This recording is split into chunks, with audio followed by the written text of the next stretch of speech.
បាទស្វាគមន៍មកកាន់ Channel ព័ត៌មានអន្តរជាតិបាទអញ្ចឹងយើង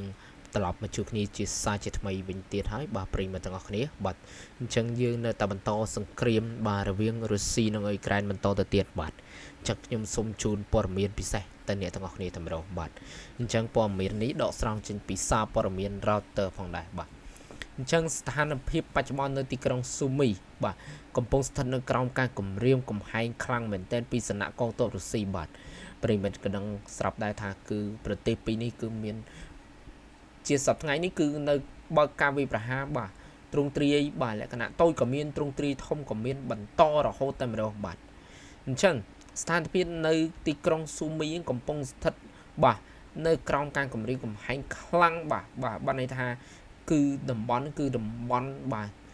បាទរងហានិភ័យបាទយើងនិយាយឲ្យខ្លីទៅគឺហានិភ័យខ្លាំងតែម្ដងបាទពីសំណាក់កងទ័ពរុស្ស៊ីផងដែរបាទអញ្ចឹងកងទ័ពរុស្ស៊ីបានបន្តបាទការវាយប្រហារយ៉ាងខ្លាំងក្លាតែម្ដងនៅតំបន់ភាគខាងជើងនៃប្រទេសអ៊ុយក្រែនតែម្ដងបាទដោយបានគ្រប់គ្រងភូមិជាច្រើនរួមមានភូមិអង្គស្រីអ៊ីកាជាដើមផងដែរបាទជាស្រ័យចំណុចមួយនេះគឺខ្ញុំអានតាមឈ្មោះជាភាសាអង់គ្លេសរបស់គេបាទប្រិមិត្តអញ្ចឹងការវាយលុកនេះគឺធ្វើឲ្យការរីចម្រើនបាទគ្រប់គ្រងបានបាទទឹកដីជាច្រើនបាទនៅទីក្រុងស៊ូមីនោះតែម្ដងហើយកាន់តែស្ថិតក្នុងបាទភាពបតានបតឹងបាទយ៉ាប់មែនតើតែម្ដងបាទបងប្អូនបាទជាមួយគ្នានេះផងដែរបើបាទខាងរុស្ស៊ីក៏វាយប្រហារនេះក៏បាទប្រើសភាវុធក៏មិនអន់ដែរគឺប្រើបាទដោយយន្តហោះដ្រូនផងដែរក្នុងការវាយប្រហារនេះផងដែរបាទអញ្ចឹងអាញាធរអ៊ុយក្រែនក៏បានរាយការណ៍ថាកងទ័ពរុស្ស៊ីបានបាញ់គ្រាប់បែកផងធ្វើសង្គ្រាមបាទលើដីគោកផងបាទទៅលើភូមិចិត្តព្រំដែនបាទបណ្ដាឲ្យស្ថាបត្យកម្មស៊ីវិលខូចខាតបាទជាពិសេសនឹងមានអ្នកស្លាប់ចំនួន4នាក់និងរងរបួស28នាក់ដែរបាទនេះគឺជាព័ត៌មានមួយដែលគួរឲ្យសោកស្ដាយមែនទែនបាទចំពោះបាទប្រទេសអ៊ុយក្រែនហើយក៏ចំពោះបាទជាអ៊ុយក្រែនផងដែរចំពោះអ្នកស្លាប់នេះផងដែរបាទប្រិមិត្តបាទអញ្ចឹងការវាយប្រហារនេះផងដែរគឺប្រើបាទសិតតែអាវុធទំនើបតែម្ដងបាទដូចជាដ្រូនបាទគ្រាប់បែកបាទសភាវុធបាទជាដើមផងដែរបាទអញ្ចឹងលោកអូឡេហ្គីហ្គូរ៉ូបាទប្រធានរដ្ឋបាលយោធានៃតំបន់ស៊ូមីបាទបានបញ្ជាក់ផងដែរថាស្ថានភាពនៅតំបន់ព្រំដែនស្ថិតក្នុងភាពស្មុគស្មាញមែនទែនបាទប៉ុន្តែគាត់នៅតែអាចរឹងគ្រប់គ្រងបានកងទ័ពរុស្ស៊ីក៏កំពុងបាញ់គ្រាប់បែកទៅលើភូមិព្រំដែនបាទនៅជាប់ព្រំដែននឹងផងដែរបាទហើយធ្វើទៅឲ្យបាទប៉ះពាល់ទៅដល់អគារស្នាក់នៅបាទកសិដ្ឋាននិងស្ថាបត្យកម្មស៊ីវិលបាទអគារតូចធំបាទជាច្រើនផងដែរបាទជាមួយគ្នាផងដែរក៏អ៊ុយក្រែនក៏មិនបាននៅស្ងៀមទេបាទប្រិមិត្តផងដែរបាទគឺអ៊ុយក្រែនក៏បានបាញ់តបតទៅវិញដែរគឺបានបាញ់គ្រាប់បែកទៅលើគោលដៅយុទ្ធសាស្ត្ររបស់រុស្ស៊ីមានដូចជាយន្តហោះបំបាំងនិងស្ពានបាទគ្រីមៀនបាទជាដើមអញ្ចឹងយើងនឹងបន្តសារព័ត៌មានបាទទី2ផងដែរបងប្អូននិងប្រិយមិត្តបាទទាំងអស់គ្នាកុំតណាទៅណាបាទជួបគ្នាជាមួយខ្ញុំបន្តិចទៀតបាទអរគុណបាទស្វាគមន៍មកកាន់ Channel ព័ត៌មានអន្តរជាតិបាទអញ្ចឹងប្រិយមិត្តបាទចំណុចនេះផងដែរគឺជាសារព័ត៌មានទី2ផងដែរគឺបាទក្នុងមួយវីដេអូគឺខ្ញុំសូមបើកវងកញ្ចក់បញ្ជាក់នេះក្នុងមួយវីដេអូខ្ញុំនឹងដាក់បាទ3ព័ត៌មានធំដែលពាក់ព័ន្ធជាមួយរុស្ស៊ីនិងអ៊ុយក្រែនតែម្ដងបាទដែលយើងដកស្រង់ជាប្រចាំថ្ងៃតែម្ដងបាទដកស្រង់ចេញពីសារព័ត៌មាន Reuters បាទអញ្ចឹងបាទនៅថ្ងៃនេះយើងនឹងនាំបាទប្រិយមិត្តទាំងអស់គ្នាទៅមើលស្ថានភាពបច្ចុប្បន្នដែលលោកប្រធានាធិបតីបាទរុស្ស៊ីវ្លាឌីមៀរពូទីនក៏បានសួរសំណួរពាក់ព័ន្ធទៅនឹងការចរចាសន្តិភាពជាមួយអ៊ុយក្រែនបាទបានន័យថា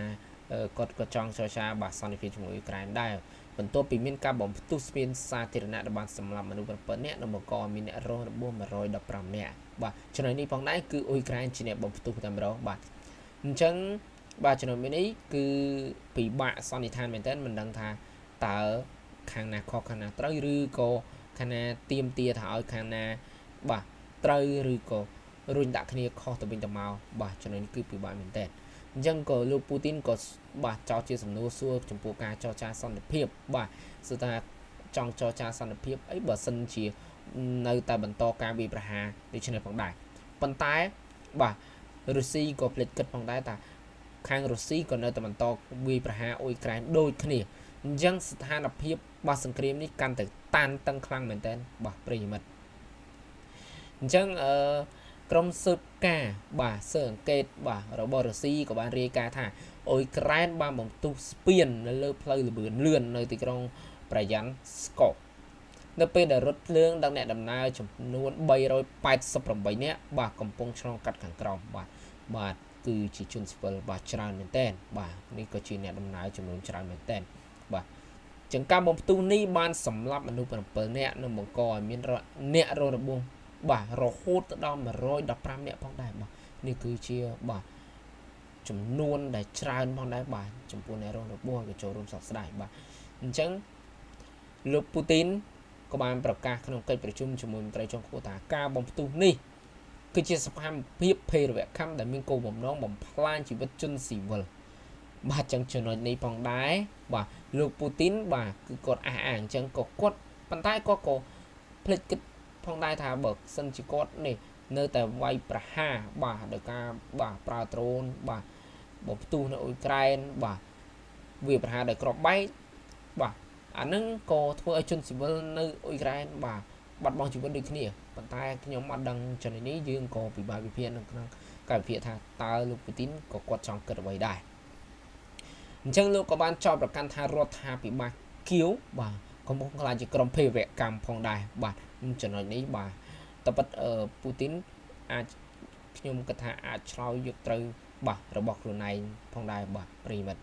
អញ្ចឹងហើយក៏លោកពូទីនក៏ចង់ចោទថាអ៊ុយក្រែនហ្នឹងខ្លាចជាក្រុមភេរវកម្មដោយមានការឧបត្ថម្ភពីលោកខាងលិចផងដែរបាទអញ្ចឹងក៏ចោទលោកខាងលិចក៏ជាដៃគូរបស់បាទភេរវកម្មដូចគ្នា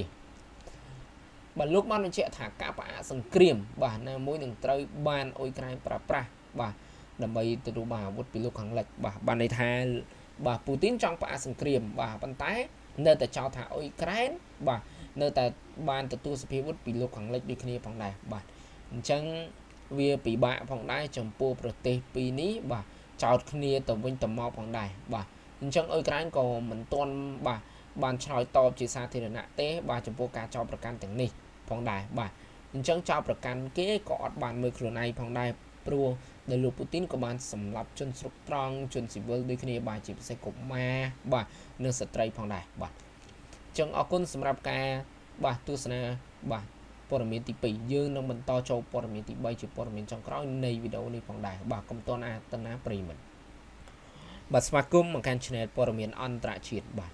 អញ្ចឹងនេះគឺជាព័ត៌មានទី3ផងដែរបាទប្រិមិត្តបាទអញ្ចឹងយើងក៏មិនទៅឆ្ងាយដែរអំពីស្ថានភាពបាទរុស្ស៊ីនិងអ៊ុយក្រែននេះផងដែរបាទអញ្ចឹងជុំវិញស្ថានភាពនេះបាទអ៊ុយក្រែនបាទក៏មិនទុកឲ្យរុស្ស៊ីយូរផងដែរបាទបានប្រើយន្តហោះដ្រូនបាទចំនួន117គ្រឿងបាទជាចំនួនច្រើនមែនទែនវាយប្រហារទៅលើមូលដ្ឋានយោធារបស់រុស្ស៊ីបាទបណ្ដាលឲ្យមានការខូចខាតយ៉ាងធ្ងន់ធ្ងរបាទបំផុតនៃយន្តហោះបាទចម្បាំងរបស់ពួកគេបាទគឺយន្តហោះ Tu-22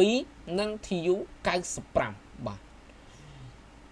អញ្ចឹងការវាយប្រហារនេះបានបំផ្លាញបាទយន្តហោះចម្បាំងបាទរបស់រុស្ស៊ីបាទមានចំនួនរហូតដល់41គ្រឿងបាទប្រិយមិត្តផងដែរគឺជាចំនួនច្រើនមែនទែនដែលបាទអ៊ុយក្រែនបាទវាយប្រហារលើកនេះផងដែរបាទនឹងបង្កការខូចខាតសេដ្ឋកិច្ចបាទអស់ប្រហែលជា$7,000 លានផងដែរបាទនេះគឺជាចំនួនច្រើនមែនទែនបាទអញ្ចឹងអ៊ុយក្រែនបាទលេងមែនទែនផងដែរបាទអញ្ចឹងក៏បានបាទប្រើដ្រូន100គ្រឿងជាងបាទបំផ្លាញយន្តហោះចម្បាំងបាទខាងរុស្ស៊ីអស់41គ្រឿងបើយើងនិយាយចំពោះមុខគឺអ៊ុយក្រែនក៏ទទួលបានជាជោគជ័យមួយដ៏ធំដែរបាទដើម្បីបំផ្លាញយន្តហោះនេះព្រោះបើសិនជាយន្តហោះបាទ Tu-22 និង Tu-95 បាទបើសិនជារុស្ស៊ីបញ្ជាមកគឺអ៊ុយក្រែនក៏ពិបាកនឹងទប់ទល់ផងដែរបាទគឺជាសុទ្ធតែជាកម្ពុជាយន្តហោះចម្បាំងរបស់បាទរុស្ស៊ីផងដែរបាទការវាយប្រហារនេះផងដែរក៏ធ្វើឲ្យរុស្ស៊ីបាទពិចារណាបាទត្រូវពិចារណាជាថ្មីផងដែរអំពីការការពារពីការវាយប្រហារដោយដ្រូនផងដែរបាទអញ្ចឹងរុស្ស៊ីអាចនឹងពិចារណាទៅលើផែនការថ្មីឬក៏យុទ្ធសាស្ត្រថ្មីដើម្បីបាទការពារអំពីបាទដ្រូនហោះចូលមកទៀតបាទហ្នឹងហើយអញ្ចឹងអរគុណសម្រាប់ការទស្សនាបាទនេះគឺជាបាទព័ត៌មានទី3ផងដែរ យើងនៅតែបន្តព័ត៌មានបន្តរហូតបាទចឹងប្រិមិត្តកុំតណាតាណាឆ្ងាយយើងកុំភ្លេចជួយចុច Subscribe បាទ like ម្នាក់មួយផងដើម្បីទទួលបានព័ត៌មានថ្មីៗបន្តទៅទៀតបាទចឹងអរគុណច្រើនជំរាបលា